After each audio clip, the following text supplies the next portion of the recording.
یہ recording start ہوتی ہے تو ہم لیکچر اسٹارٹ کریں. السلام علیکم بچوں. I am your teacher doctor Saba Sana. Welcome to all of you in practical class of fundamentals of microbiology. اس ویک ہم نے جو ٹاپک ڈسکس کرنا ہے وہ ہے سب کلچر ٹیکنیکس. اور یہ جو اس کے نوٹس ہیں وہ پہلے ہی میں نے سی ٹی ایس سسٹم کے اوپر اپلوڈ کر دیے ہیں اور کچھ ویڈیو لنکس بھی میں نے وہاں پہ شیئر کی ہیں, تو آپ نے اس کو بھی دیکھنا ہے لیکچر اٹینڈ کرنے کے بعد. تو اب یہ دیکھتے ہیں کہ یہ سب کلچر ٹیکنیکس ہیں کیا اور مائکرو بایولوجی میں ان کا کیا کام ہے. پریویس لیکچر میں ہم نے ڈسکس کیا تھا پرائمری کلچر کہ جب ہم سیمپل سے مائکرو آرگنیزمس کو آرٹیفیشل میڈیا کے اوپر انوکولیٹ کرتے ہیں, انوکولیشن دیتے ہیں, اس کی انوکولم کو ٹرانسفر کرتے ہیں. اور انوکولم کہاں سے آتا ہے؟ نیچرل سورس سے. نیچرل سورس سے مراد سیمپل. جب ہم سیمپل کو آرٹیفیشل میڈیا کے اوپر انوکولیٹ کرتے ہیں تو اس کے رسپانس میں اس کی انکیوبیشن کے بعد جو آرٹیفیشل میڈیا کے اوپر گروتھ آتی ہے وہ پرائمری کلچر ہے. کہ مائکرو آرگنیزمس جو ہیں وہ فرسٹ ٹائم لیبارٹری کے اندر گرو کیے ہیں. اور پرائمری کلچر میں نے آپ کو بتایا تھا کہ مکسڈ گروتھ ہوتی ہے, کیونکہ نیچر کے اندر کہیں بھی مائکرو آرگنیزمس جو ہیں وہ اکیلے نہیں ہیں, ڈفرنٹ ٹائپس کے مائکرو آرگنیزمس جو ہیں وہ پریزنٹ ہوتے ہیں. اور جب تک ہم کوئی سلیکٹیو میڈیا استعمال نہ کریں, سلیکٹیو میڈیا, تو پرائمری کلچر میں مکسڈ گروتھ ہوتی ہے, مطلب ڈفرنٹ ٹائپس کے مائکرو آرگنیزمس گرو کرتے ہیں. اب ہم سیمپل کو کیوں لگاتے ہیں یا پرائمری کلچر کیوں کرتے ہیں؟ یہ سیمپل کو انوکولیٹ کر کے جو مائکرو آرگنیزمز آتے ہیں ان کو ہم کرتے کیا ہیں؟ ہمارا جو بیسک پرپز ہوتا ہے وہ ہوتا ہے آئیڈینٹیفیکیشن, تاکہ ہم یہ آئیڈینٹیفائی کر سکیں کہ ایئر کے اندر کون کون سے مائکرو آرگنیزمس ہیں. اور اگر ہم نے جوس سیمپل لگایا تھا تو اس میں کون کون سے کنٹامیننٹس ہیں, کیا وہ ایسے تو نہیں ہیں جو کہ ڈیزیز کاز کرنے والے ہیں. یا اگر ہم نے کہیں سے سیمپل لیا ہے ریسپیریٹری سسٹم سے یا جی آئی ٹی سسٹم سے, تو انفیکشن ہو گئی تھی, اس کے رسپانس میں ہم نے سیمپل لیا, تو ہم یہ دیکھنا چاہ رہے ہیں کہ اس انفیکشن میں کون سا مائکرو آرگنیزم انوالو ہے. تو مائکرو آرگنیزمس کی آئیڈینٹیفیکیشن جو ہے وہ ایک پرپز ہے جو لیبارٹری میں پرفارم کرتے ہیں. جب ہم آئیڈینٹیفیکیشن کرتے ہیں تو ہمارے پاس کلچر جو ہے, گروتھ جو ہے وہ پیوریفائڈ ہونی چاہیے. پیوریفائڈ گروتھ سے مراد یہ ہے کہ ایک پلیٹ کے اوپر ایک ہی طرح کی مائکرو آرگنیزمس گرو کریں. مطلب پرائمری کلچر کی پلیٹ میں اگر 5 ڈفرینٹ کالونیز ہیں تو ان 5 ڈفرینٹ کالونیز کو ہم علیحدہ علیحدہ پلیٹس کے اوپر 5 ڈفرینٹ پلیٹس کے اوپر انوکولیٹ کریں گے, اور ہر پلیٹ کے اوپر صرف وہی کالونی فردر اپنی گروتھ جو ہے وہ شو کرے گی. تو اس پلیٹ پہ جو گروتھ ہوگی وہ پیوریفائڈ گروتھ ہوگی. اور یہ جو ہم نے پرائمری کلچر سے لے کے کالونی کو یا گروتھ کو ٹرانسفر کرنا ہوتا ہے نئی پلیٹ کے اوپر, یہ بیسیکلی سب کلچر ہے. تو سب کلچر کیا ہے؟ جب ہم پریویس گروتھ کو نیو میڈیا کے اوپر انوکولیٹ کرتے ہیں.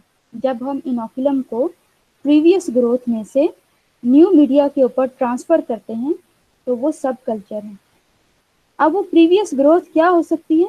وہ ہمارا پرائمری کلچر بھی ہو سکتا ہے, اور پرائمری کلچر سے ہمارا آبجیکٹیو کیا ہوگا کہ ہم نے اس کو پیوریفائی کرنا ہے, تمام مائکرو آرگنیزمس کو علیحدہ علیحدہ کر لینا ہے, سیگریگیٹ کر لینا ہے, اکٹھا مکسچر بنا کے نہیں رکھنا. مکسچر بنا کے رکھیں گے تو ان کا مکسڈ رسپانس آئے گا, ہمیں یہ نہیں پتہ چل سکے گا کہ کون سا بیکٹیریا کون سا رسپانس دے رہا ہے. تو سب کلچر اگر ہم پرائمری کلچر سے لے کے نئی پلیٹ کے اوپر لگا کے کر رہے ہیں تو اس کا پرپز کیا ہوگا؟ پیوریفیکیشن. لیکن لیبارٹری میں سب کلچرنگ صرف پیوریفیکیشن کے لیے ہی نہیں ہوتی. لیبارٹری میں سب کلچر کرنے کا پرپز صرف مائکرو آرگنیزمس کو پیوریفائی کرنا ہی نہیں ہوتا. بعض دفعہ ہمارے پاس پیوریفائڈ آئیڈینٹیفائڈ مائکرو آرگنیزمس پڑے ہوتے ہیں, ہم نے ان کو گرو کروانا ہوتا ہے لیب میں. تو اولڈ یا پریویس گروتھ کو بھی چاہے وہ آئیڈینٹیفائڈ مائکرو آرگنیزمس بھی ہو, آپ نئی پلیٹ کے اوپر لگا کے نئے میڈیا میں لگا کے اس کو گرو کرواتے ہیں تو وہ بھی سب کلچر ہی ہے. تو سب کلچر ہے کیا؟ جب ہم پریویس گروتھ کو نیو میڈیا کے اوپر انوکولیٹ کرتے ہیں تو وہ جو پروسیس ہے وہ سب کلچر ہے. پریویس گروتھ کو نیو میڈیا کے اوپر نئی نیوٹریشن کے اندر انوکولیٹ کرنے کا جو پروسیس ہے وہ سب کلچر ہے. اور سب کلچر کا پرپز کیا ہو سکتا ہے؟ ایک تو اس کا پرپز کیا ہے کہ ہم پیوریفائی کرنا چاہ رہے ہیں, ہمارے پاس مکسڈ گروتھ ہے یا کنٹامینیشن آ گئی ہے ہماری گروتھ میں, انوانٹیڈ مائکرو آرگینزم گرو کر گئے ہیں, تو اس کو پیوریفائی کرنا چاہ رہے ہیں. تو ایک پرپز پیوریفیکیشن ہے, اور دوسرا پرپز کیا ہے کہ ہمارے پاس اولڈ کلچر تھا, اس کو 15-20 دن ہو گئے ہیں, ہم اس کو دوبارہ سے لاگ فیس میں یعنی کہ فریش حالت میں لے کے آنا چاہ رہے ہیں. تو ریوائیو کرنے کے لیے, یہ جو فریش حالت میں کلچر لے کے آنا ہوتا ہے, کلچر کو فریش کرنا ہوتا ہے, اس کو بولتے ہیں ریوائیو کرنا. تو کلچر کو ریوائیو کرنے کے لیے, کلچر کو فریش کرنے کے لیے بھی سب کلچرنگ کرتے ہیں, مطلب نئے میڈیا کے اوپر لگا دیتے ہیں. پرانی پلیٹ سے لے کے نئے میڈیا کے اوپر لگا دیتے ہیں, پرانی ٹیسٹ ٹیوب سے لے کے نئی اسٹیرائل میڈیا براس بنا کے اس ٹیسٹ ٹیوب کے اندر انوکولیشن دے دیتے ہیں. انوکولیشن سے مراد کلچر ٹرانسفر کرنا ہے, اور انوکولم ہے جو ہم ٹرانسفر کرتے ہیں پریویس پلیٹ میں سے. انوکولم یہ پہلے بھی ڈسکس ہوا تھا کہ جب آپ پریویس پلیٹ میں سے انوکولم لے کے نئی پلیٹ کے اوپر ٹرانسفر کرتے ہیں وہ سب کلچر ہیں. اور انوکولم کیا ہے, وہ مائکرو آرگینزمس کا نمبر جو آپ ٹرانسفر کر رہے ہیں, جو کہ نئے میڈیا میں جا کے اپنی گروتھ کو سٹارٹ کرے گا, مائکرو آرگینزم کی گروتھ کو انیشیٹ کرے گا. اس کی اگزامپل میں نے دی تھی, جیسے آپ ملک کے اندر یوگرٹ لگاتے ہیں, اسٹارٹر کلچر آپ لوگ بولتے ہیں اسے. تو اسٹارٹر کلچر بیسیکلی انوکولم ہوتا ہے, کیونکہ اس یوگرٹ کے اندر مائکرو آرگینزمز ہوتے ہیں. تو انوکولم کو جب پریویس گروتھ میں سے نئی میڈیا کے اوپر ٹرانسفر کرتے ہیں, تو یہ جو پروسیس ہے یہ سب کلچر ہے. اور میں نے بتایا ہے کہ اس کا پرپس کیا ہے, کلچر کو پیوریفائی کرنا اور پریویس کلچر کو فریش کرنا یا اس کو ریوائیو کرنا.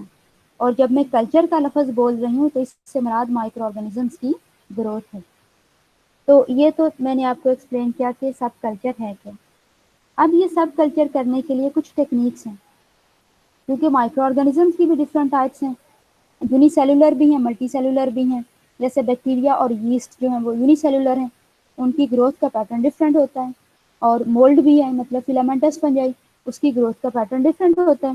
اور مائکرو آرگینزمس کو ہم سالڈ میڈیا یعنی کہ ایگر کے اوپر بھی گرو کروا سکتے ہیں, اور براتھ کے اندر بھی گرو کروا سکتے ہیں.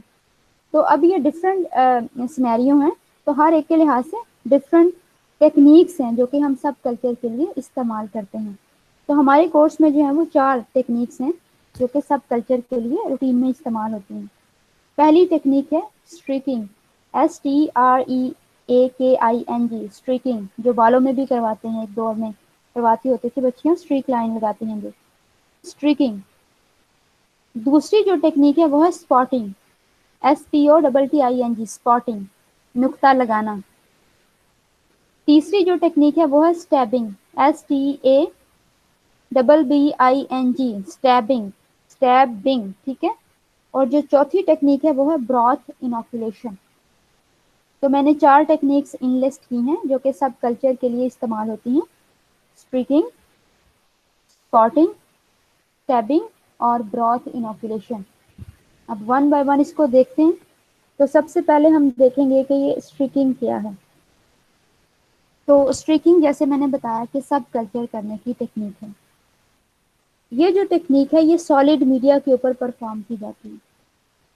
ہمارے پاس پریویس کلچر چاہے لیکوڈ میں ہو, پریویس کلچر چاہے ہمارے پاس پلیٹ کے اوپر کالونیز ہوں, چاہے ہمارے پاس اولڈ کلچر براتھ کلچر ہو, مطلب لیکوڈ کے اندر گرو کیے ہوں مائکرو آرگینزم, یا پلیٹ کے اوپر کالونیز ہوں.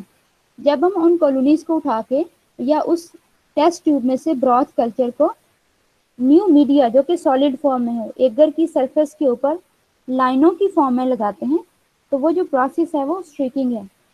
تو اسٹریکنگ ایک ایسی سب کلچر کی ٹیکنیکس ہے جس کے لیے ہمیں ایگر چاہیے ہوتا ہے, سالڈ میڈیا چاہیے ہوتا ہے. تو اس کا مطلب ہے کہ اسٹریکنگ کے لیے آپ کے پاس اسٹیرائل ایگر کی پلیٹس ہونی چاہیے. وہ نیوٹرل ایگر بھی ہو سکتا ہے, وہ کوئی بھی ایگر جس کے اوپر آپ اپنے مائکرو آرگینزمس کو سب کلچر کرنا چاہ رہے ہیں. تو اسٹریکنگ ایک ایسی ٹیکنیک ہے جو کہ ایگر کے اوپر پرفارم کی جاتی ہے.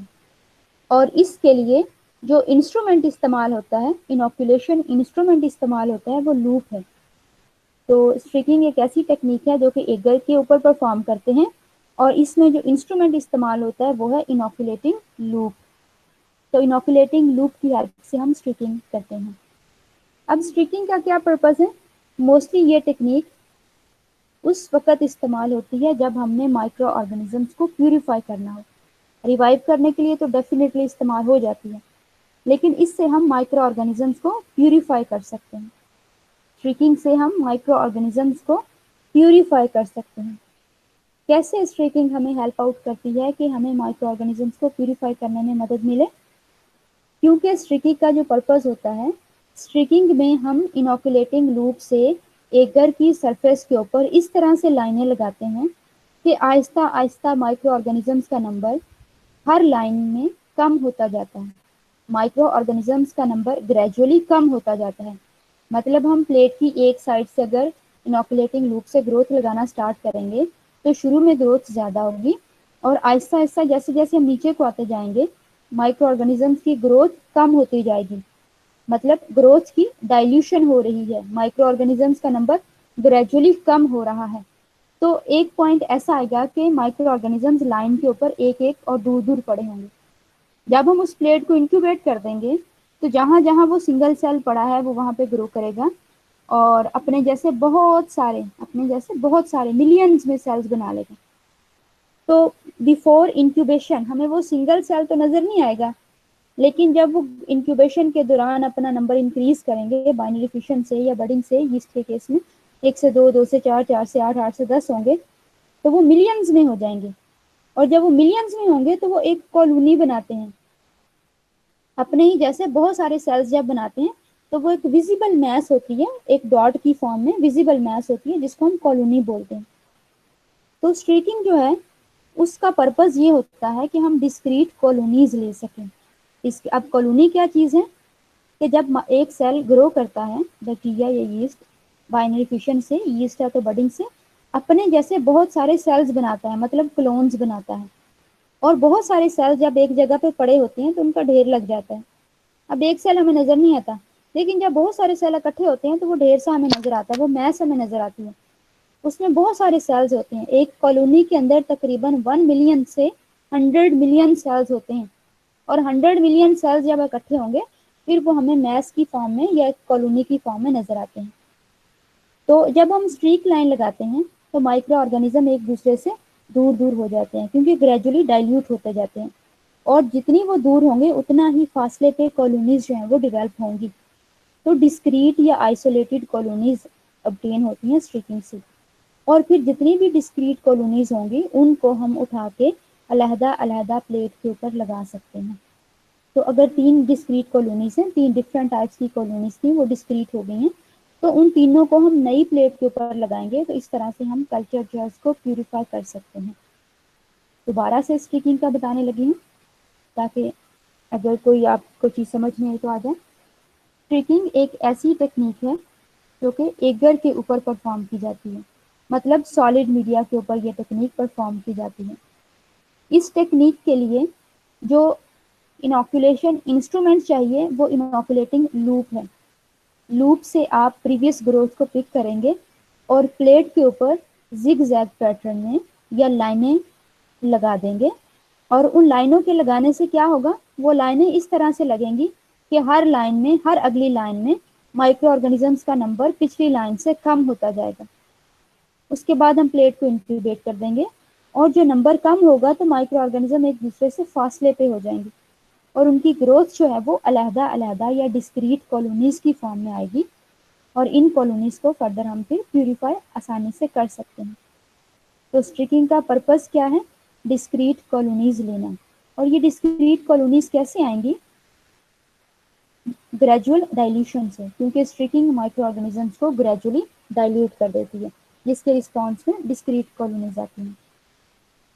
اسٹریکنگ کی جو ٹیکنیک ہے وہ mostly uni cellular micro organisms کے لیے استعمال ہوتی ہے. اسٹریکنگ کی جو ٹیکنیک ہے وہ یونی سیلولر مائکرو آرگنیزمس کے لیے استعمال ہوتی ہے، جیسے بیکٹیریا اور یسٹ کے لیے یہ ٹیکنیک جو ہے وہ استعمال ہوتی ہے. فلامنٹس فنجائی کا چونکہ گروتھ کا پیٹرن ڈفرینٹ ہوتا ہے، اس لیے اس کے لیے یہ اسٹریکنگ کی ٹیکنیک استعمال نہیں ہوتی. اس کے لیے اسپاٹنگ کی ٹیکنیک استعمال ہوتی ہے، جو ہم اسے نیکسٹ جو ہے وہ ڈسکس کریں گے. تو میرا خیال ہے اسٹریکنگ کا پرپز سمجھ آ گیا ہے. تو اب ہم دیکھتے ہیں کہ کتنے میتھڈس ہیں جن کو یوز کر کے ہم اسٹریکنگ کر سکتے ہیں. براڈلی اسٹریکنگ جو ہے وہ 2 طرح کی ہوتی ہے، کانٹینیوس اور ڈس کانٹینیوس. کانٹینیوس اسٹریکنگ ہوتی ہے اور ڈس کانٹینیوس اسٹریکنگ ہوتی ہے.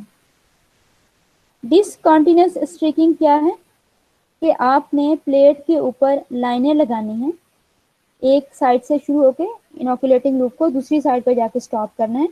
پھر جب نئی لائن لگانی ہے تو آپ نے اس لائن سے لوپ کو اٹھا لینا ہے اور پھر پلیٹ کی ایک سائڈ سے دوسری سائڈ پہ لائن لگا دینی ہے. ایک لائن کا دوسری لائن سے کوئی کنیکشن نہ ہو، ایک لائن دوسری لائن سے جڑی ہوئی نہ ہو، اوپر نیچے آپ نے لائنیں لگا دینی ہیں. ان کا سائز چھوٹا بڑا ہو سکتا ہے ٹائپس کے لحاظ سے. تو یہ ڈسکنٹینیوس ہے کہ لائنیں جو ہیں وہ آپ ڈسکنیکٹ کر رہے ہیں، ان کے درمیان کنیکشن کو بریک کر رہے ہیں. تو ڈسکنٹینیوس اسٹریکنگ ہے. دوسری ہے کنٹینیوس اسٹریکنگ، جو ہم نے لیب کے اندر پرفارم کرنی تھی یا کریں گے انشاءاللہ. تو کنٹینیوس اسٹریکنگ کیا ہے کہ آپ انوکولیٹنگ لوپ سے کلچر لیتے ہیں، پریویس گروتھ لیتے ہیں اور اس کو پلیٹ کے اوپر زگ زیگ پیٹرن میں اپلائی کر دیتے ہیں. زگ زیگ پیٹرن سے مراد یہ کہ آپ نے لائنوں کے درمیان جو کنیکشن ہے وہ بریک نہیں ہونے دینا، آپ نے لائنیں ٹوٹنے نہیں دینی. ایک لائن کو گھما کے دوسری ڈائریکشن میں لے جا کے پھر تیسری ڈائریکشن میں لے جا کے اسی طرح زگ زیگ آپ نے لائن لگا دینی ہے. جیسے آپ اکثر موبائل پہ، جو پرانے موبائل ہوتے تھے صرف ایک ہی گیم ہوتی تھی اسنیک والی، تو اسنیک وہ زگ زیگ پیٹرن میں موو کرتا تھا بعض دفعہ. تو بالکل آپ نے پیٹری پلیٹ کے اوپر اس طرح زگ زیگ پیٹرن میں لوپ چلا دینا تو وہ اسٹریک لائن لگ جائے گی. اس کے بعد آپ نے پلیٹ کو ریپ کر کے الٹا جو ہے انکیوبیٹ کر دینا. تو ہر لائن کے اندر مائکرو آرگنیزم کم ہوں گے. جہاں بھی آپ نے اسٹارٹ کیا ہوگا وہاں پہ بہت زیادہ گروتھ آئے گی، ڈسکریٹ کالونیز نہیں ہوں گی. جہاں پہ آپ نے ختم کیا ہوگا وہاں پہ علیحدہ علیحدہ یہ ڈسکریٹ کالونیز جو ہیں وہ ہوں گی. تو اسٹریکنگ دو طرح کی ہو سکتی ہے، کنٹینیوس اور ڈسکنٹینیوس. کنٹینیوس میں لائنس جو ہیں زگ زیگ پیٹرن میں اسٹریک لائنس لگاتے ہیں اور لائن میں ایک دوسرے سے جوائنٹ ہوتی ہیں. لیکن ڈسکنٹینیوس اسٹریکنگ کے اندر لائنس جو ہیں وہ ایک دوسرے سے ڈسکنیکٹڈ ہوتی ہیں، ان کا آپس میں کوئی کنیکشن نہیں ہوتا. ٹھیک ہو گیا. تو پیوریفیکیشن میں ہمیں موسٹلی کنٹینیوس اسٹریکنگ ہیلپ آؤٹ کرتی ہے. کنٹینیوس اسٹریکنگ اکثر جو مینوئلز ہیں یا بکس ہیں ان کے اندر بھی کنٹینیوس اسٹریکنگ کے پیٹرنز بنے ہوتے ہیں. البتہ اگر آپ انٹرنیٹ پہ دیکھیں گے تو آپ کو ڈسکنٹینیوس جو ہیں یا میڈیکل لیبارٹریز جو ہیں ان کی پلیٹس دیکھیں گے تو ڈسکنٹینیوس زیادہ نظر آئے گی. جب ہم نے کلچر کو پیوریفائی کرنا ہو تو کنٹینیوس اسٹریکنگ ہمیں زیادہ ہیلپ فل ہوتی ہے کیونکہ اس میں ڈائلیوشن جو ہے وہ زیادہ ہوتی ہے. اب کنٹینیوس اسٹریکنگ بھی ہم چار طرح سے کر سکتے ہیں. مطلب زگ زیگ پیٹرن میں لائنیں ہم پلیٹ کے اوپر چار طرح سے لگا سکتے ہیں. کنٹینیوس اسٹریکنگ یا ڈسکنٹینیوس اسٹریکنگ مزید ہم چار طرح سے کر سکتے ہیں. میں کنٹینیوس کے ریفرنس سے بات کروں گی. کنٹینیوس اسٹریکنگ ون وے بھی ہو سکتی ہے. مطلب ون وے سے مراد کہ ایک ہی راستے پہ چلتے جانا ہے. آپ نے انوکولیٹنگ لوپ سے ون وے اسٹریکنگ میں آپ نے پلیٹس پریپیئر کر کے رکھنی ہے. آپ کے پاس پریویس کلچر بھی ہوگا، انوکولیٹنگ لوپ بھی رکھ لینا ہے. میں ون وے اسٹریکنگ کو ایکسپلین کرنے لگی ہوں. کنٹینیوس اسٹریکنگ ون وے بھی ہو سکتی ہے جس کو میں ایکسپلین کرنے جا رہی ہوں، ٹو وے بھی ہو سکتی ہے، تھری وے بھی ہو سکتی ہے اور فور وے بھی ہو سکتی ہے.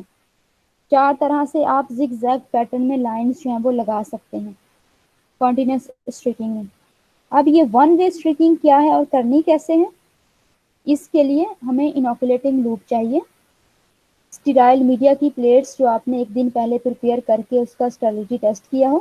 فرض کریں آپ نے اسٹیفلوکوکس اوریس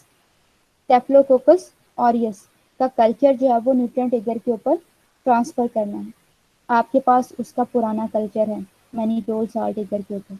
آپ نے انوکولیٹنگ لوپ رکھ لینا ہے، اسٹیفلوکوکس اوریس کی پرانی گروتھ رکھ لینی ہے، نیوٹرینٹ ایگر کی پلیٹ رکھ لینی ہے. اسی طرح سے آپ نے جگہ صاف کرنی ہے، فلیم آن کر لینا ہے اور انوکولیٹنگ لوپ کو بھی اسٹرلائز کرنا ہے.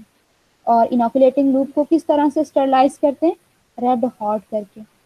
30 سیکنڈز آپ نے انوکولیٹنگ لوپ کو فلیم کے 6 انچ کے ایریا کے اندر رکھنا ہے تاکہ لوپ جو ہے وہ کول ہو جائے. اس کے بعد آپ نے اولڈ کلچر کی یعنی کہ جو گروتھ ہے آپ کے پاس اسٹیفلوکوکس اوریس کی پرانی، اس کو اٹھانا ہے اور انوکولیٹنگ لوپ سے اس گروتھ کو تھوڑا سا ٹچ کرنا ہے. جب آپ انوکولیٹنگ لوپ کو اسٹیفلوکوکس کی گروتھ کے ساتھ ٹچ کریں گے تو سیلز لوپ کے اوپر ٹرانسفر ہو جائیں گے. اس کے بعد آپ نے پرانے کلچر کی پلیٹ رکھ دینی ہے اور اسٹیرائل نیوٹرینٹ ایگر کی پلیٹ اٹھانی ہے. اس کو 6 انچ کے ایریا کے اندر کھولنا ہے فلیم کے، اور بالکل سائڈ پہ آپ نے تھوڑا سا لوپ سے جس کے اوپر سیلز لگے ہوئے ہیں آپ نے پلیٹ کے ایک کارنر پہ بالکل اوپر تھوڑا سا گھر بنانا ہے. گھر بنانے سے مراد یہ ہے کہ لوپ کے اوپر جو سیلز تھے وہ آپ نے تھوڑے سیلز اس جگہ پہ بھی ٹرانسفر کر دیں. اور وہاں سے پھر آپ نے زگ زیگ پیٹرن میں ایک خاص ڈسٹینس رکھتے ہوئے لائنوں میں لائنیں لگا دینی ہیں اوپر سے نیچے. پلیٹ کی ایک سائڈ سے دوسری سائڈ تک زگ زیگ پیٹرن میں لائن لگاتے ہوئے آپ نے نیچے تک آنا حتیٰ کہ آپ بالکل نیچے باٹم تک پہنچ جائیں. آپ نے پوری پلیٹ کے اوپر دائیں سے بائیں بیک اینڈ فورتھ لوپ کو چلاتے ہوئے زگ زیگ پیٹرن میں لائن لگا دینی. اس کے بعد آپ نے پلیٹ کو بند کرنا ہے. لوپ کو دوبارہ سے ریڈ ہاٹ کر کے رکھ دینا ہے تاکہ اس کے اوپر جو سیلز لگے رہ گئے ہیں بچے ہوئے وہ آپ کی سرفیس کے اوپر ٹرانسفر نہ ہو اور آپ کی سرفیس کو کنٹامینیٹ نہ کر دیں. آپ نے پلیٹ کو بند کرنا ہے اور پلیٹ کو انکیوبیٹ کر دینا ہے. بیکٹیریا اور یسٹ میں پلیٹس کو الٹا انکیوبیٹ کرتے ہیں. آپ نے ان پلیٹس کو انورٹ کر کے ریپ کر کے انکیوبیٹ کر دینا.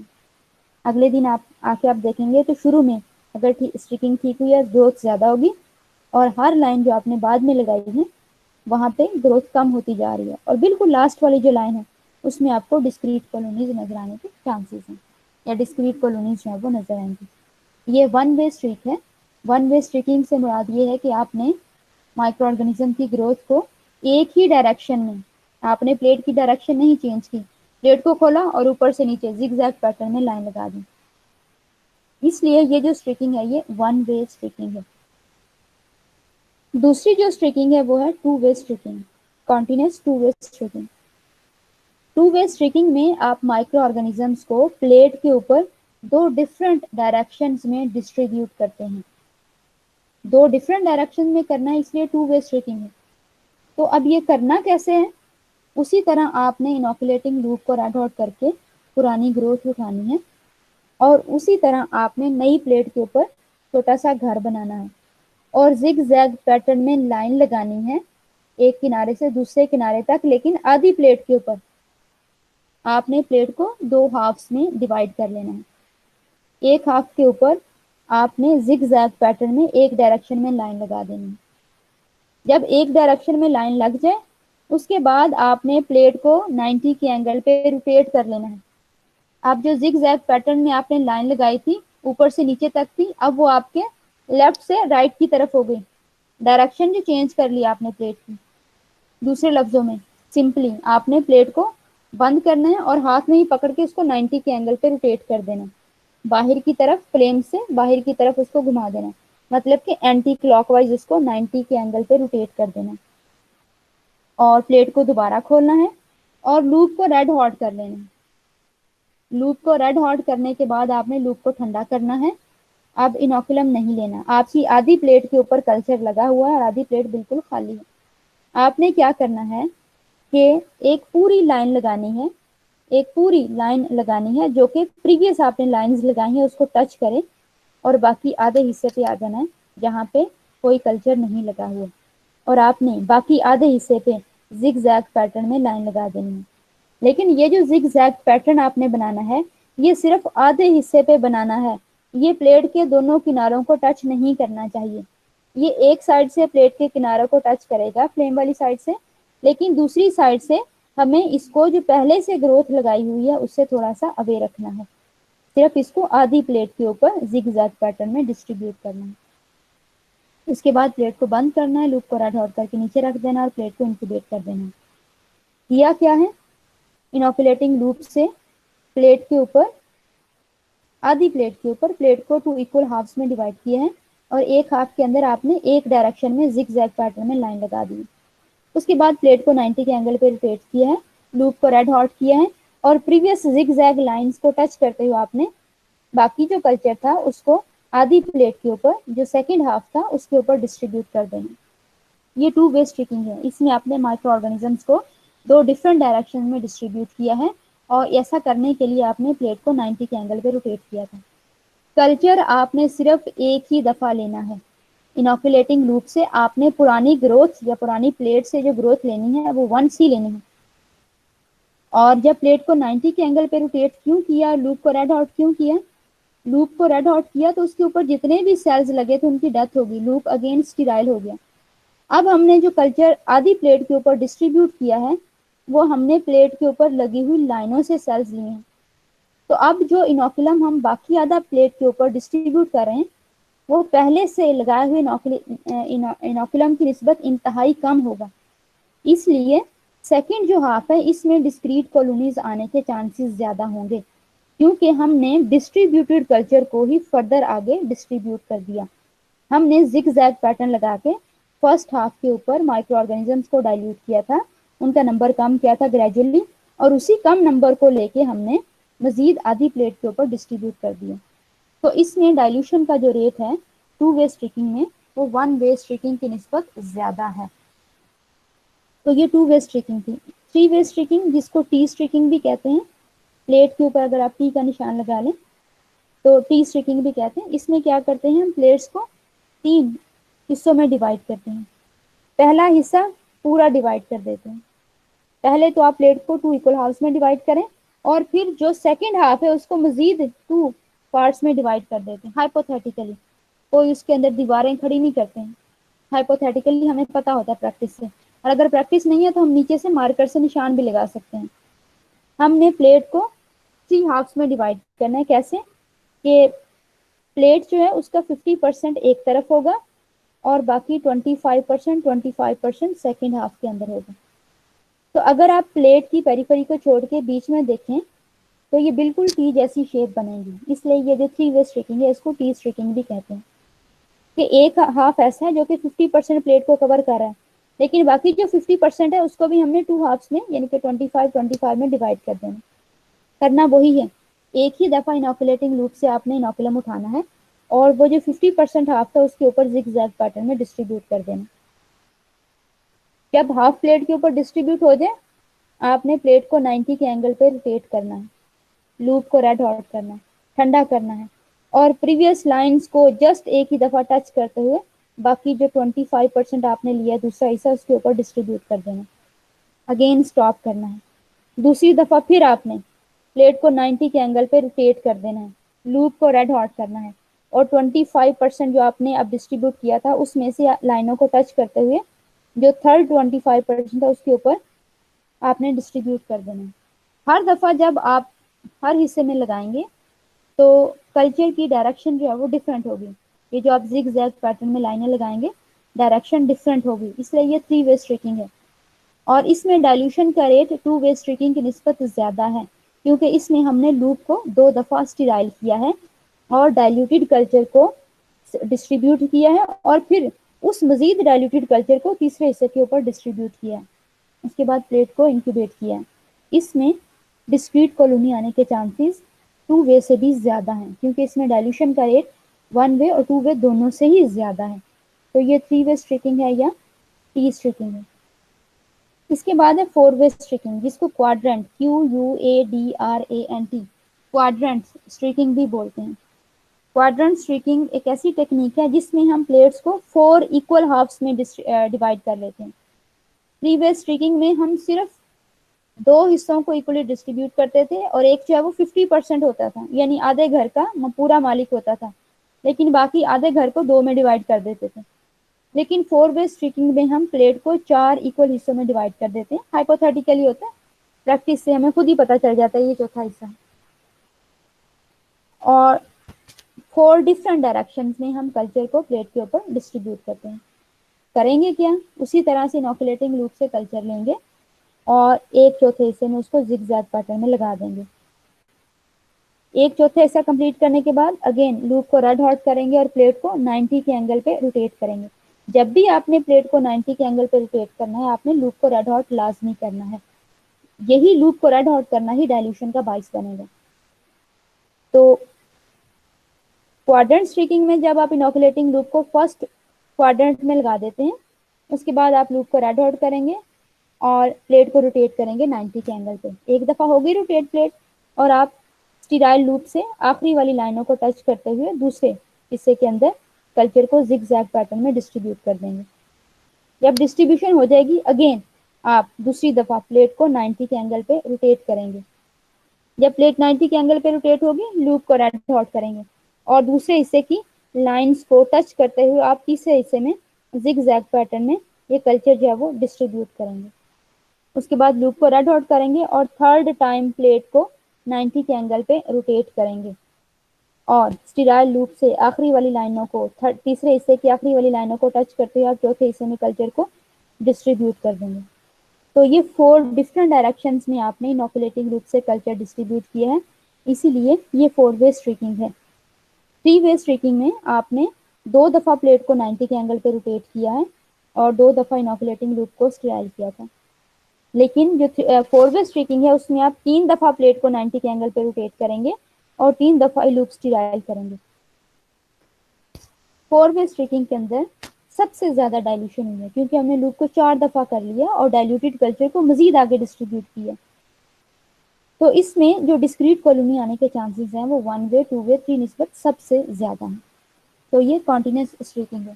ڈس کنٹینیوس اسٹریکنگ کا بھی سیم پیٹرن ہوتا ہے لیکن اس میں لائنیں آپس میں جوائن نہیں کرتی اور ہم جو ہے وہ کنٹینیوس اسٹریکنگ کو آپٹ کرتے ہیں کیونکہ اکثر مینوئلز اور بکس میں یہی طریقہ کار جو ہے وہ مینشن ہے. تو یہ اسٹریکنگ تھی. اس کے بعد جو ٹیکنیک ڈسکس کرنی ہے وہ ہے spotting. Spotting SPOTTING spotting. Spotting بھی سب کلچر کی ٹیکنیک ہے اور یہ فلامنٹس فنجائی کے کیس میں استعمال ہوتی ہے, بیکٹیریا اور یسٹ کے لیے استعمال نہیں ہوتی. اسپاٹنگ بھی ایگر کی سرفیس کے اوپر کی جاتی ہے, اس کے لیے بھی ہمیں سالڈ میڈیا چاہیے. اسپاٹنگ ایک ایسی ٹیکنیک ہے جو کہ فلامنٹس فنجائی کو سب کلچر کرنے کے لیے استعمال کی جاتی ہے اور اس ٹیکنیک کو ایگر کے اوپر پرفارم کرتے ہیں. اور اس کے لیے جو ہمیں انسٹرومنٹ چاہیے وہ ہے انوکولیٹنگ نیڈل جو آگے سے پوائنٹڈ ہوتی ہے. اس کی آگے سے جو شیپ ہے وہ لوپ نہیں ہوتی کیونکہ اس میں ہم نے نقطہ لگانا ہے, اسپاٹ لگانا ہے. تو اسپاٹنگ ایک ایسی ٹیکنیک ہے جو فلامنٹس فنجائی کے لیے کرتے ہیں, ایگر کی سرفیس کے اوپر پرفارم کی جاتی ہے اور اس میں انوکولیٹنگ نیڈل چاہیے ہوتا ہے. اب ٹیکنیک کرنی کیسے ہے؟ آپ نے انوکولیٹنگ نیڈل کو اسٹیرائل کرنا ہے. اگر انوکولیٹنگ نیڈل پلیٹینم کی بنی ہوئی ہے تو آپ اس کو ریڈ ہاٹ کر لیں گے, لیکن انوکولیٹنگ نیڈل جو ہے وہ ایلومینیم یا اسٹیل کی بھی ہوتی ہیں تو اس کیس میں آپ اس کو 70% ایتھائل الکوہول میں ڈپ کریں گے اور ایتھائل الکوہول کو اویپوریٹ کروائیں گے. اس کے لیے آپ جسٹ برنر سے پاس کریں گے. انوکولیٹنگ نیڈل جب اسٹیرائل ہو جائے اس کے بعد آپ اس نیڈل کو پرانی گروتھ کے اوپر جسٹ ٹچ کریں گے. فلامنٹس فنجائی کا جو اولڈ کلچر ہوگا جس کو آپ سب کلچر کرنا چاہ رہے ہیں اس کے اوپر ٹچ کریں گے. جب آپ ایسا کریں گے تو نیڈل کے اوپر بہت سارے فلامنٹس فنجائی کی گروتھ آ جائے گی جو کہ اسپورس کی فارم میں ہوتی ہے. تو گروتھ آ گئی, اب آپ نے اس کو ٹرانسفر کرنا ہے نئی پلیٹ کے اوپر. سیبر اور ڈیکسٹروز ایک میڈیم ہے جو کہ شاید میں نے دیا بھی تھا آپ کو فنگس کی گروتھ کے لیے, وہ آپ نے پریپیئر کر کے رکھا ہونا ہے اسٹیرائل. تو آپ نے نیڈل کو جس کے اوپر سپورز آپ نے پک کر لیے ہیں پلیٹ کو چینج کے اندر کھولنا ہے ایگر کی پلیٹ کو اور بالکل سینٹر میں نیڈل کو جسٹ ٹچ کر دینا. نیڈل سے اس کے اندر سوراخ نہیں کرنا, سوراخ کریں گے تو گروتھ نہیں آئے گی. جسٹ آپ نے نیڈل کو ایگر کی سرفیس کے اوپر ٹچ کرنا ہے. ٹچ کرنے سے ہی بہت سارے اسپورس اسپاٹ کی فارم میں سیبر اور ڈیکسٹروز ایگر کی پلیٹ کے اوپر ٹرانسفر ہو جائیں گے. اس کے بعد آپ نے پلیٹ کو بند کرنا ہے. یہ اسپاٹنگ ہو گئی, آپ نے پلیٹ کو بند کرنا ہے اور اس کو سیدھا انکیوبیٹ کرنا ہے. فنگس کے کیس میں فلامنٹس فنجائی کے کیس میں پلیٹس کو سیدھا انکیوبیٹ کرتے ہیں. جب آپ انکیوبیٹ کر دیں گے تو وہاں پہ اسپاٹنگ آپ نے کی تھی فنگس کی گروتھ جو ہے وہ اسٹارٹ ہو جائے گی اور اس کی کالونی جو ہے وہ ڈیولپ ہو جائے گی. اور یہ 3 سے 5 دن لیتی ہے فلامنٹس فنجائی گرو کرنے میں. جبکہ یسٹ اور بیکٹیریا کے کیس میں جو آپ نے اسٹریکنگ کر کے پلیٹس انکیوبیٹ کرنی ہے وہ 37 ڈگری سینٹی گریڈ پہ انکیوبیٹ کرنی ہے اور 24 آورس میں یسٹ اور بیکٹیریا کی گروتھ آ جاتی ہے اور ان کا آپٹیمل ٹیمپریچر کیا ہے 37 ڈگری سینٹی گریڈ. تو آپ نے کوئی سی بھی اسٹریکنگ کرنے کے بعد 1 وے کریں 2 وے کریں 3 وے کریں یا 4 وے وہ آپ نے کرنا ہے اور اس کو انکیوبیٹ کرنا ہے 37 پہ 24 ڈگری سینٹی گریڈ. لیکن جب آپ کے پاس فلامنٹس فنجائی ہو یعنی کہ مولڈ ہو تو آپ نے اسپاٹنگ کرنی ہے انوکولیٹنگ نیڈل سے اور پلیٹس کو سیدھا انکیوبیٹ کرنا ہے. یہ بھی اب ڈفرینٹ ہے اور اس کے لیے آپ نے 25 ڈگری سینٹی گریڈ سے +- 3 ویریشن کر کے 3 سے 5 دن پلیٹ کو انکیوبیٹ کرنا ہے. تو کالونی جو ہے وہ فنگس کی ڈیولپ ہوگی کیونکہ فلامنٹس فنجائی بیکٹیریا اور یسٹ کی نسبت سلو گروئنگ ہے. تو یہ دو ٹیکنیکس ہیں جو ہم نے ڈسکس کی ہیں، ایک اسپاٹنگ اور دوسری جو ہے وہ اسٹریکنگ. اسٹریکنگ یسٹ اور بیکٹیریا کے لیے استعمال ہوتی ہے، جبکہ جو اسپاٹنگ ہے وہ فلامنٹس فنجائی کے لیے استعمال ہوتی ہے. اس سے جو نیکسٹ ٹیکنیک ہے وہ ہے اسٹیبنگ اور براتھ انوکولیشن. یہ دونوں ٹیکنیکس ہم اگلے لیکچر میں جو کہ فرائیڈے کو ہوگا، ٹائم مجھے آپ بتائیں گے، اس میں ڈسکس کریں گے. لیکن ابھی میں آپ کو میڈیا کے بارے میں تھوڑا سا بتا دوں تاکہ آپ کو اسٹیبنگ سمجھنے میں آسانی رہے. یہ جو سالڈ میڈیا ہوتا ہے، یہ میں نے آپ کو بتایا تھا کہ پیٹری پلیٹس کے اندر بناتے ہیں، اور میڈیا سیمی سالڈ بھی ہوتا ہے، ایسا میڈیا جس کے اندر ایگر کی کنسنٹریشن کم ہوتی ہے. اور سیمی سالڈ میڈیا ہمیں کس لیے چاہیے ہوتے ہیں؟ جب ہم نے یہ دیکھنا کہ کوئی مائکرو آرگنزم موٹائل ہے یا نہیں، موٹیلٹی ٹیسٹنگ کے لیے. مطلب بیکٹیریا جو ہے ان کے پاس فلیجیلا ہوتا ہے جو کہ ان کو موو کرنے میں ہیلپ آؤٹ کرتا ہے. تو اگر ہم نے یہ دیکھنا ہو کہ بیکٹیریا کے پاس فلیجیلا ہے یا نہیں، تو اس کے ڈائریکٹ اور انڈائریکٹ بہت سارے میتھڈس ہیں. ایک تو ہم ڈائریکٹ فلیجیلا کو ہی دیکھ لیں مائکروسکوپی کر کے، جو آگے سے ہمیں اسٹارٹ کرنا. دوسرا یہ ہے کہ اس فلیجیلا کی وجہ سے وہ جو موو کر رہا ہے اس کو دیکھ لیں، اس کی موومنٹ کو دیکھ لیں. تو اس کی موومنٹ کو دیکھنے کے لیے ہمیں سیمی سالڈ میڈیا بنانا پڑتا ہے، اور وہ ٹیسٹ ٹیوب کے اندر ڈالتے ہیں، کیونکہ سیمی سالڈ میڈیا پلیٹ میں تو ریٹین ہی رہے گا، وہ تو ہلتا رہے گا. اس لیے سیمی سالڈ میڈیا ہم پلیٹ میں ڈال کے ٹیسٹ ٹیوب کے اندر ڈال کے اس کو سیدھا کھڑا کر دیتے ہیں. تو وہ آدھی پلیٹ جو ہے وہ آدھی ٹیسٹ ٹیوب فل ہوتی ہے اور آدھی جو ہے وہ ایمپٹی ہوتی ہے. یہ جو میڈیا سیمی سالڈ فارم میں ٹیسٹ ٹیوب کے اندر بنا ہوا ہے، اس کو ڈیپ ایگر بولتے ہیں، یا اس کا دوسرا نام بٹ ہے. ٹھیک ہے، یہ بٹ کڑاہی والا بٹ نہیں ہے، یہ بٹ ہے BUTT بٹ. میڈیا کی ایسی فارم جس میں وہ ہاف ٹیسٹ ٹیوب کے اندر فل ہوتا ہے، اور اس کی سرفیس بالکل ایک ہی لیول پہ ہوتی ہے. اس کی سرفیس ایک ہی لیول پہ ہوتی ہے، کوئی اس میں اتار چڑھاؤ نہیں ہوتا. Semi solid media test tube کے اندر، اس کو ڈیپ ایگر بولتے ہیں یا پھر بٹ بولتے ہیں. ٹھیک ہو گیا. اس بٹ کے اندر جو ہم انوکولیشن دیتے ہیں اس کو اسٹیبنگ بولتے ہیں. یہ ہم اگلی لیکچر میں، اسی ویک میں جو دوسرا لیکچر اس میں ڈسکس کریں گے. اچھا، یہ تو بٹ ہو گیا. لیکن ہم سالڈ میڈیا، یہ سیمی سالڈ تھا، اس سے صرف بٹ بنے گا. مطلب یہ پلیٹ کے اندر ٹیسٹ ٹیوب کے اندر ٹیسٹ ٹیوب کے اندر یہ جیلی کی فارم میں آدھی ٹیسٹ ٹیوب کے اندر ہوگا، اور ہم نے ٹیسٹ ٹیوب کو سیدھا ہی رکھنا ہے. اس کو ٹلٹ کریں گے تو یہ بہنا شروع کر دے گا کیونکہ سیمی سالڈ ہے. تو یہ بٹ ہے. لیکن جب ہم نے complete solid media test tube کے اندر بنانا ہو تو اس کو ہم جس فارم میں بناتے ہیں اس کو بولتے ہیں سلانٹ. جب ہم کمپلیٹ سالڈ میڈیا یعنی کہ ایگر کو ٹیسٹ ٹیوب کے اندر بناتے ہیں تو اس کو بولتے ہیں سلانٹ. ایک ایگر ہے ٹرپل شوگر آئرن.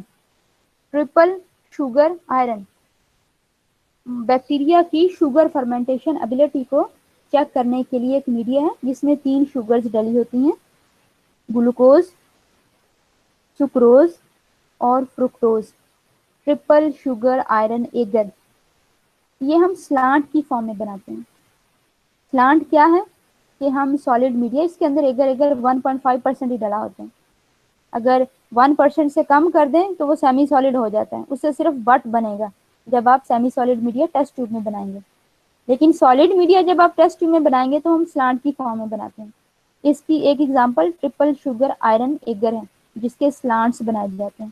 کرتے کیسے ہیں؟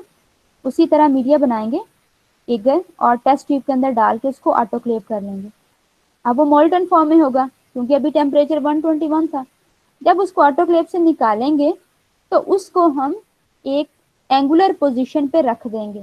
ٹیسٹ ٹیوب کو ہم ایک اینگولر پوزیشن پہ رکھ دیں گے اس طرح سے کہ اس کی جو لیڈ والی سائڈ ہے وہ تھوڑی سی اوپر اٹھی ہو اور باقی جو ہے وہ سرفیس کے لیول کے اوپر ہو. مطلب کہ ہم نے اس کی لیڈ والی سائڈ کے نیچے تکیا دے دینا ہے تاکہ وہ تھوڑا سا اٹھا ہوا ہو.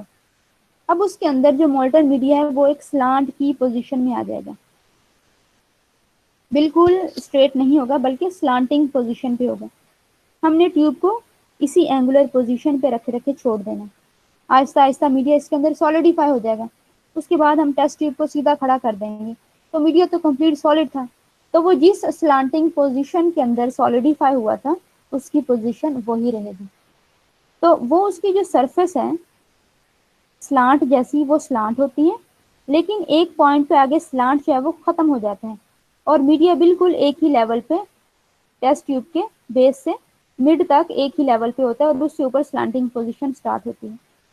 تو جب ہم سلانٹ کی فارم میں میڈیا بناتے ہیں ٹیسٹ ٹیوب کے اندر تو سلانٹنگ پوزیشن کو تو سلانٹ ہی بولتے ہیں، لیکن جو نیچے والا پورشن ہوتا ہے اگین وہ بٹ یا ڈی پیگر سے ملتا جلتا ہے تو اس کو بٹ بولتے ہیں. تو ٹیسٹ ٹیوب کے اندر میڈیا ہم سیمی سالڈ ہے تو صرف بٹ بنائیں گے جس کو ڈیپ ایگر بھی بولتے ہیں، اور اگر سالڈ میڈیا ہے جیسے کہ ٹرپل شوگر آئرن تو اس کے دو پورشن ہوتے ہیں جب وہ ٹیسٹ ٹیوب کے اندر بنایا جائے، ایک سلانٹ پوزیشن ہوتی ہے اور ایک جو ہے وہ بٹ پورشن ہوتا ہے. تو دونوں میں انوکولیشن ڈفرینٹ کرتے ہیں. بٹ کے اندر چاہے وہ سیمی سالڈ ہو چاہے وہ سالڈ اسٹیبنگ کرتے ہیں اور سلانٹ کے اوپر اسٹریکنگ کرتے ہیں، مطلب کہ one way streaking zigzag pattern میں لائن لگا دیتے ہیں. یہ کریں گے کیسے اور براتھ انوکولیشن کیا ہے یہ ہم سیکنڈ لیکچر کے اندر اسی ویک میں ڈسکس کریں گے. ابھی آپ یہ جو ڈسکشن ہے اس میں سے کوشچن پوچھ سکتے ہیں. جی بچوں کوشچن پوچھ سکتے ہیں، یہ بات سمجھ نہ آئی ہو.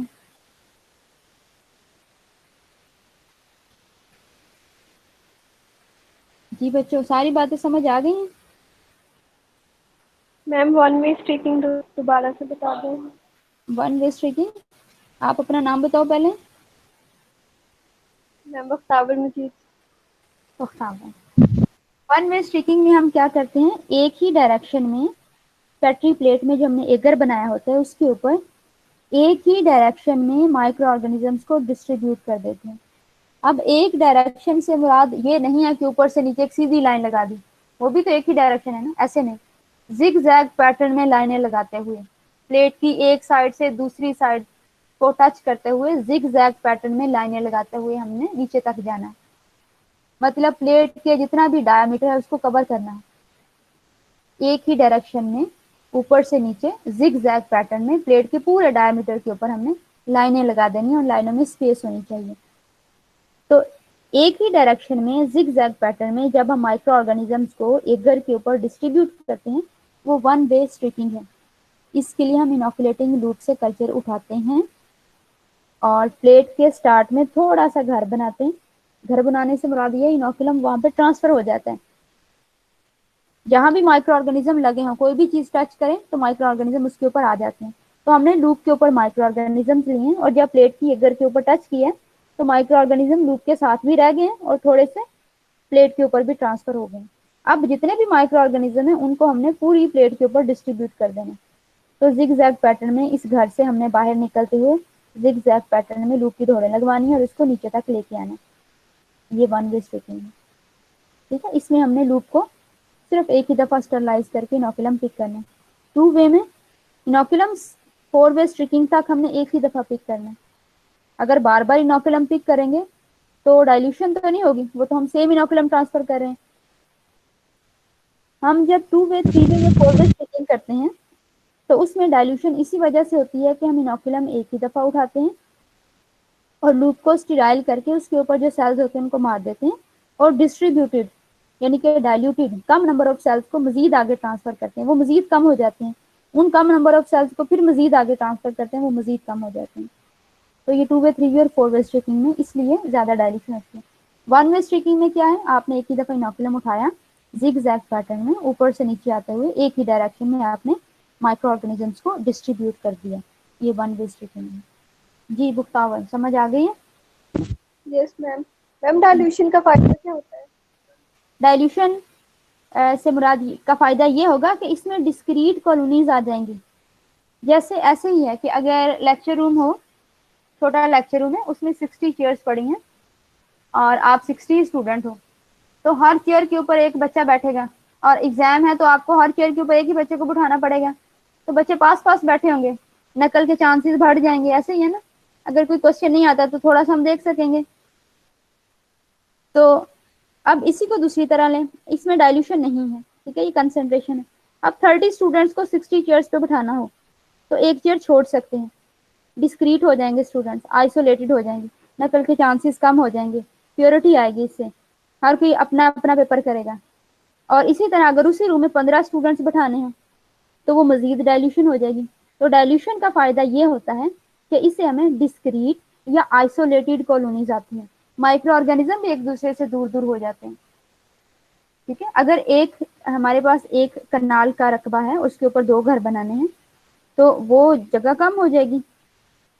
لیکن اگر اس جگہ پہ ہم نے ایک ہی گھر بنانا ہے تو وہ جگہ ایک گھر میں زیادہ ہوگی. تو جب کم اسپیس کے اوپر ایک اسپیسیفائڈ ایریا کے اوپر کم نمبر آف مائکرو آرگنیزم کو ڈسٹریبیوٹ کریں تو وہ ایک دوسرے سے اوے ہو جاتے ہیں. تو ڈائلیوشن سے کیا ہوگا, ڈائلیوشن سے یا مائکرو آرگنیزم کا نمبر کم ہونے سے کیا ہوگا کہ مائکرو آرگنیزمس کے درمیان اسپیس آ جائے گی, وہ دور دور اپنے اپنے گھر بنائیں گے. جب وہ دور دور اپنے اپنے گھر بنائیں گے تو گھر بنانے سے مراد یہ کہ گرو کریں گے وہاں پہ اور ویزیبل میس بنائیں گے, جس کو ہم کالونی کہیں گے. تو وہ کالونی ایک دوسرے سے فاصلے پہ ہوگی. اب فرض کریں کہ 2 ڈفرنٹ طرح کی کالونیز ہیں, ان کے درمیان فاصلہ ہے. یہ فاصلہ کیوں ہے؟ کیونکہ اسٹریکنگ میں ڈائلیوشن ہوئی ہے. اب میں آسانی سے ان ایک کالونی کو اٹھا کے ایک پلیٹ کے اوپر اور دوسری کالونی کو اٹھا کے دوسری پلیٹ کے اوپر لگا سکتی ہوں. اس میں چانسز کم ہے کہ میں ایک کالونی کو اٹھاؤں تو ساتھ میں دوسری بھی آ جائیں, کیونکہ دونوں کے درمیان اسپیس ہے. لیکن اگر ان کے درمیان اسپیس نہ ہوتی, دونوں کالونیز ساتھ ہی جڑی ہوئی ہوتی, تو میں اگر ایک کالونی کو پک کرتی تو چانسز تھے کہ ساتھ میں دوسری کے کچھ سیلز بھی آ جاتے, تو مکسڈ گروتھ ٹرانسفر ہوتی. اس لیے ڈائلیوشن کا پرپز کیا ہوتا ہے کہ ڈسکریٹ کالونیز آ جائیں, اور ڈسکریٹ کالونی سے ہم مائکرو آرگنیزمس کو ایک دوسرے سے علیحدہ علیحدہ کر سکتے ہیں. ایک دوسرے سے علیحدہ علیحدہ کرنے سے مراد یہ کہ پیوریفائی کر سکتے ہیں. کیونکہ جب ہم ڈفرنٹ طرح کے مائکرو آرگنیزم کو علیحدہ کریں گے تب ہی ہم اس مائکرو آرگنیزم کے کریکٹرز کو اسٹڈی کر سکتے ہیں. جیسے اسٹیفلوکوکس اور اسٹریپٹوکوکس ہیں, اگر یہ دونوں مکسڈ ہوں تو ایک کیٹالیز پروڈیوس کرتا ہے اور ایک کیٹالیز پروڈیوس نہیں کرتا. لیکن جب میں ٹیسٹ لگاؤں گی تو ریزلٹ کیا آئے گا؟ پازیٹیو. اب مجھے یہ نہیں پتا چلے گا کہ یہ جو پازیٹیو آیا وہ اسٹیف تھا یا اسٹریپٹوکوکس تھا. ہاں, البتہ اگر دونوں علیحدہ علیحدہ پیوریفائڈ فارم میں ہو تو میں کیٹالیز پہلے اسٹیف کے اوپر لگاؤں گی, وہ پازیٹیو دے گا, پھر اسٹریپٹوکوکس کے اوپر لگاؤں گی, وہ نیگیٹو دے گا. تو مجھے پتا چل جائے گا کہ یہ اسٹیفلوکوکس اور یہ اسٹریپٹوکوکس تھا. تو جب ہم نے مائکرو آرگنیزم کو آئیڈینٹیفائی کرنا تو ہمیں اس مائکرو آرگنیزمس کے کریکٹرز کو ہی اسٹڈی کرنا ہوتا ہے, اور اس کے لیے ضروری ہے کہ وہ پیوریفائڈ ہو, یعنی کہ اکیلا اکیلا اس کے ساتھ کسی اور کی مکسنگ نہ ہو, ورنہ ہمیں پتہ نہیں چلے گا. اس لیے ٹرکنگ ہمیں یہ ہیلپ کرتی ہے کہ ہم مائکرو آرگنیزمس کو پیوریفائی کر سکیں. اور یہ کب پاسبل ہوگا؟ جب ڈائلیوشن ہوگی. اور اسٹرکنگ کی جو ٹائپس ہیں 2 وے 3 وے 4 وے, یہ ڈائلیوشن ہی کرواتی ہیں جس سے ڈسکریٹ کالونیز آتی ہیں. جی بچے سمجھ آ گئی ہیں؟ یس میم. گڈ. جی کوئی اور کوشچن؟ میم بٹ کا ایک دفعہ دوبارہ بتا دیں. بٹ کا دوبارہ بتا دیں؟ ٹھیک ہو گیا, بتا دیتی ہوں. سالڈ میڈیا کو ہم ٹیسٹ ٹیوب کے اندر بنا سکتے ہیں, اور سیمی سالڈ میڈیا کو بھی ٹیسٹ ٹیوب کے اندر بناتے ہیں. سیمی سالڈ کو تو بناتے ہی ٹیسٹ ٹیوب کے اندر, ٹھیک ہے. اور سالڈ کو پیٹی پلیٹس کے اندر بناتے ہیں. لیکن سالڈ کو کچھ کیسز میں ایسے ایکسپیریمنٹ ہوتے ہیں کہ ہمیں ٹیسٹ ٹیوب کے اندر بنانا پڑ جاتا ہے. تو میں سیمی سالڈ کے ریفرنس سے آپ کو بتاتی ہوں. جب ہم سیمی سالڈ کو میڈیا کو ٹیسٹ ٹیوب میں بناتے ہیں, ٹیوب کو بالکل سیدھا کھڑا کر دیتے ہیں, تو میڈیا جو ہے وہ ہاف پلیٹ کے اوپر ہوتا ہے. سیمی سالڈ ہے تو اوپر سرفیس ایک ہی لیول پہ ہوگی. تو یہ جو ٹیسٹ ٹیوب کے اندر میڈیا ہوگا, یہ جو فارم ہوگی اس کو بٹ بولیں گے یا ڈیپ ایگر بولیں گے. اس کو دوسری طرح سے لے لو کہ آپ کے پاس ایک بوٹل ہے, آپ نے اس میں پانی ڈالا ہے, آدھی بوٹل فل کی اور آدھی خالی ہے. پانی کا ذکر کر دیا, روزہ لگنا شروع ہو گیا نا. تو آدھی بوتل کے اندر پانی ہے اور آدھی بوٹل جو ہے وہ خالی ہے. اب پانی کا لیول تو ایک ہی ہوگا, پانی کی سرفیس جو ہے وہ اسموتھ ہوگی, ایک ہی لیول پہ ہوگی. تو اگر اس پانی کے اندر تھوڑی سی جیلی ڈال دیں یا اس کو تھوڑا سا اس کی تھکنیس کو انکریز کر دیں کوئی بھی چیز ڈال کے, تو وہ بالکل ایسے ہی ہے جیسے کہ بٹ. وہ جو فارم ہوتی ہے ٹیسٹ ٹیوب کے اندر بھی ویسے ہی ہوتا ہے, کیونکہ ٹیسٹ ٹیوب کا ڈائمیٹر نیرو ہوتا ہے. تو ٹیسٹ ٹیوب کے اندر اس طرح کی جو فارم آتی ہے کہ آدھی ٹیسٹ ٹیوب فل ہو اور آدھی ایمپٹی ہو, اس کو ڈیپ ایگر یا پھر بٹ بولتے ہیں. یہ ایک ٹرمینالوجی ہے. ویسے وہ کیا ہوتا ہے, ٹیسٹ ٹیوب کے اندر میڈیم ہی ہوتا ہے, اور ظاہر ہے ہم ٹیسٹ ٹیوب کو کبھی بھی پورا نہیں بھرتے ہیں. 75% تک آپ نے ٹیسٹ ٹیوبس کو یا فلاسک کو بھرنا ہوتا ہے آٹو کلیونگ کے لیے. ٹھیک ہے, یہ ٹرمینالوجی ہے جو رکھ دی ہے اس فارم کے لیے. جو کہ ٹیسٹ ٹیوب کے اندر سیمی سالڈ یا سالڈ میڈیا کی ہوتی ہے، اس کو بٹ بولتے ہیں، PUTT بٹ. اور اس کا اوکے دوسرا میم. نام جو ہے وہ اسٹیب ہے، STAB اسٹیب. جی بچوں، کوئی اور کوشچن؟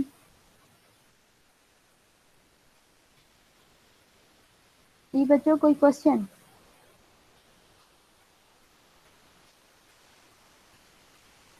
آسیہ حیات، آسیہ حیات، اب اپنا مائک آن کرو ذرا.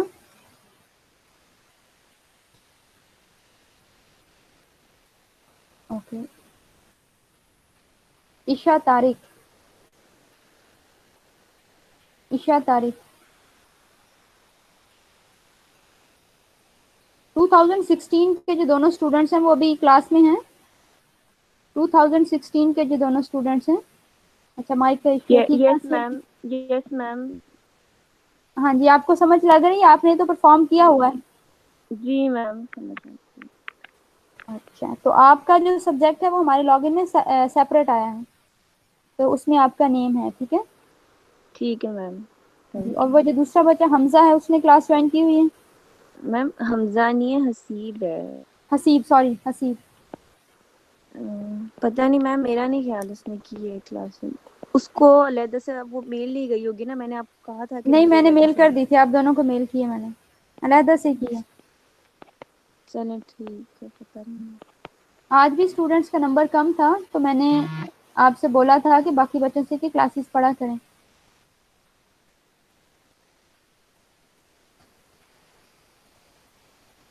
جی، جمیلہ رانی، جمیلہ. ٹھیک ہے، عشا مائک کا ایشو ہوتا ہے. یس ہاں جی، میم. جمیلہ کہاں سے ہو آپ؟ جی میم. آپ کہاں سے ہو؟ میم لاہور سے ہی ہوں. لاہور سے ہو؟ تو سمجھ آ رہی بادامی تھی اس باغ. کی؟ اچھا، بادامی باغ سے. تو آپ کے ایریا میں خیریت ہے ابھی تک؟ جی میں سب کیسز تو نکل رہے ہیں لیکن اتنی زیادہ نہیں ہے ابھی. چلو، اللہ تعالیٰ آپ کو اپنے سامان میں رکھیں. کورس کی سمجھ آ رہی ہے؟ یس میم. میم وہ ایک کویسچن تھا کہ آپ نے بولا تھا کہ لوپ کو جب ڈیڈ ہوڈ کرنا تو وہ ڈائلیوشن کا سبب بنے گا، کیونکہ وہ کیسے بنے گا جبکہ ہم نے تو اس کو اسٹیرائل کرنے کے لیے اس کو جو ہے وہ فری آف مائکرو آرگنزمس کرنے کے لیے، اور جب ہم نے نیکسٹ پہ جو ہے وہ اس کی گروتھ کرنے کے لیے اس کو اسٹیکنگ کرنے کے لیے، تو اس میں تو پیپرز یہ ہوگا، تو اس کو ڈائلیوشن کا سبب کیسے بنے گا وہ تھوڑا سا ٹھیک ہے، میں سمجھ بتا نہیں دیتی ہوں. جی، جمیلہ نے کوشچن کیا ہے کہ لوپ کو ہم اسٹرلائز کیوں کرتے ہیں؟ اگر اسٹرلائز کر دیا تو آگے والی جگہ پہ تو گروتھ ہی نہیں جائے گی، کیونکہ اس کے اوپر جتنے بھی مائکرو آرگنزمس ان کو ہم نے جلا دیا. تو گروتھ کہاں سے آئے گی پہلے یہ بتاتی ہوں، پھر ڈائلیوشن کیسے ہوتی ہے بعد میں یہ بتاتی ہوں. جب ہم مائکرو لوپ کو اسٹرلائز کر لیتے ہیں اور پلیٹ کو روٹیٹ کرتے ہیں، تو میں نے بولا ہے کہ آپ نے جو پہلی لائن لگانی ہے دوسری ڈائریکشن میں، دوسری تیسری یا چوتھی ڈائریکشن میں، 2 وے 3 وے یا 4 وے اسٹرکنگ میں، جو آپ نے پہلی لائن لگانی ہے وہ پریویس لائنز کو ٹچ کرتے ہوئے لگانی ہے. اور پریویس لائنز وہ ہیں جہاں پہ آپ نے کلچر ڈسٹریبیوٹ کیا ہوا ہے. تو جب آپ اسٹیرائل لوپ کو ان پریویس لائنز کے ساتھ ٹچ کریں گے تو وہ پریویس ڈسٹریبیوٹیڈ سیلز میں سے کچھ سیلز لوپ کے ساتھ لگ جائیں گے، لیکن ان کا نمبر جو آپ نے کلچر پک کیا تھا ان کی نسبت انتہائی کم ہوگا، اور اس کو آپ نے مزید جو ہاف ڈیوائڈ کیا تو اس کے اوپر ڈسٹریبیوٹ کر دیا. اب لوپ کے اوپر جو آرگنیزمس تھے وہ ہم نے مار دیے. اب ہم نے لیے کہاں سے ہیں؟ ڈسٹریبیوٹیڈ ڈائلیوٹیڈ کلچر سے، اور وہ کہاں پہ؟ پلیٹ کے اوپر ہی لگایا تھا ہم نے. پہلی جو ڈائریکشن میں اسٹریک لائن لگائی تھی، ان اسٹریک لائنس کے ٹچ کرتے ہوئے پہلی لائن لگانی ہے اور باقی ہاف پلیٹ کے اوپر ہی لگانی ہے. تو وہ جب آپ ٹچ کرتے ہیں پریویس لائنس کو تو کچھ سیلز ٹرانسفر ہو جاتے ہیں لوپ کے اوپر، جن کو آپ فردر ہاف کے اندر ڈسٹریبیوٹ کر دیتے ہیں، اور ان سیلز کا نمبر پہلی ڈائریکشن میں لگائی گئی لائنس کی نسبت کم ہوتا ہے. اس وجہ سے ڈائلیوشن ہوتی ہے. اس کی ایگزامپل، اور لوپ کے اوپر کہاں سے آتا ہے کلچر؟ پریویس لائنز میں سے، جو کہ ہم آگے ڈسٹریبیوٹ کر دیتے ہیں. اسی وجہ سے کم کلچر ڈسٹریبیوٹ ہوتا ہے تو ڈائلیوشن زیادہ ہوتی ہے. اس کی ایگزامپل ایسے ہی ہے کہ آپ نے 3 ٹب رکھے ہوں، تینوں میں پانی ہو بالکل صاف ستھرا، اور آپ نے کپڑا لیا، اس کو ڈٹرجنٹ لگا کے اچھی طرح دھویا. اب آپ نے اس کو پہلے ٹب کے اندر ڈال دیا. پہلے ٹب میں ڈالنے کے بعد 2-3 دفعہ رنس کرنے کے بعد اس کو نچوڑ لیں. اب اس کے اندر سے جو ڈٹرجنٹ تھا وہ پہلے ٹب میں ٹرانسفر ہو گیا. اب کپڑے کے اوپر جو ڈٹرجنٹ تھا وہ کم رہ گیا. اب دوسرے ٹب میں اس کو ڈالیں. دوسرے ٹب میں جو ڈٹرجنٹ کے ریزیڈیوز جائیں گے وہ پہلے ٹب کی نسبت کم ہوں گے. دوسرے ٹب سے بھی اس کو نکالیں, تیسرے ٹب میں ڈال دیں. تیسرے ٹب میں اس کے ریزیڈیوز بالکل ہی کم ہوں گے. تیسرے ٹب میں اس کے ریزیڈیوز بالکل ہی کم ہوں گے. تو گریجولی ڈائلیوشن ہوتی جائے گی ٹبس کے اندر ڈٹرجنٹ کی. یا اس کو دوسری طرح سے لے لیں, اس کو آپ گندگی کے ریفرنس سے دیکھ لیں کہ ایک بہت ہی گندا کپڑا ہے, اس کو آپ نے دھویا, تو پہلے ٹب میں ڈالیں گے تو وہاں پہ جو گندگی ٹرانسفر ہوگی جس کو آپ میل کہتے ہیں تو وہ زیادہ ہوگی. تو پہلے ٹب کے اندر پانی جو ہے وہ بہت زیادہ گدلا ہو جائے گا. وہاں سے نچوڑنے کے بعد جب آپ دوسرے ٹب میں ڈالیں گے تو اب چونکہ کپڑے کے ساتھ وہ جو گندگی لگی ہوئی تھی, وہ جو مٹی لگی ہوئی تھی وہ کم ہو گئی ہے. تو اب دوسرے ٹب میں جو پانی ہے وہ کم گدلا ہوگا. وہاں سے نکالنے کے بعد اس کو نچوڑ کے جب تیسرے ٹب میں ڈالیں گے تو اگین وہ گندگی یا جو ڈسٹ تھا, جو مٹی تھی, وہ مزید کم ہو گئی ہے. تو تیسرے ٹب میں جو پانی ہے وہ کم گدلا ہوگا. تو کیا ہوتا ہے کہ ڈائلیوشن ہوتی گئی ہے.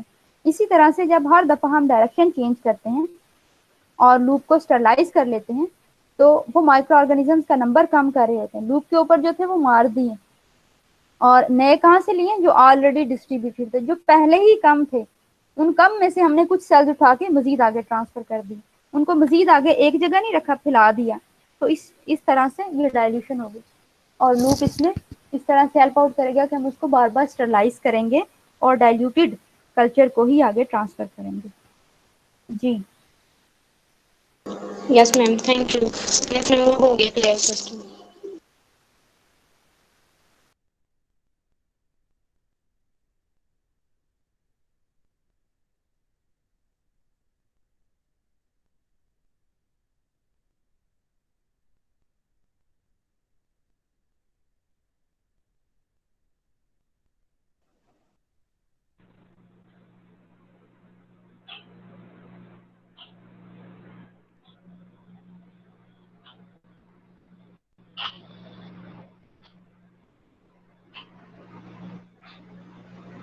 اینڈ تک کلاس پڑھیے, ٹھیک ہے. جی بچوں, اگر کوئی کوشچن نہیں ہے تو ہم یہ کلاس ختم کرتے ہیں. اگر کوشچن نہیں ہے تو ہم یہ کلاس ختم کرتے ہیں اور اگلی کلاس ہم فرائیڈے والے دن پڑھیں گے. ٹائم مجھے صبح یا عفیفہ بتا دیں گے, ٹھیک ہے. اوکے بچوں, میری طرف سے اوکے, میری طرف سے اللہ حافظ. Take care. یس میم, اللہ حافظ. اللہ حافظ میم.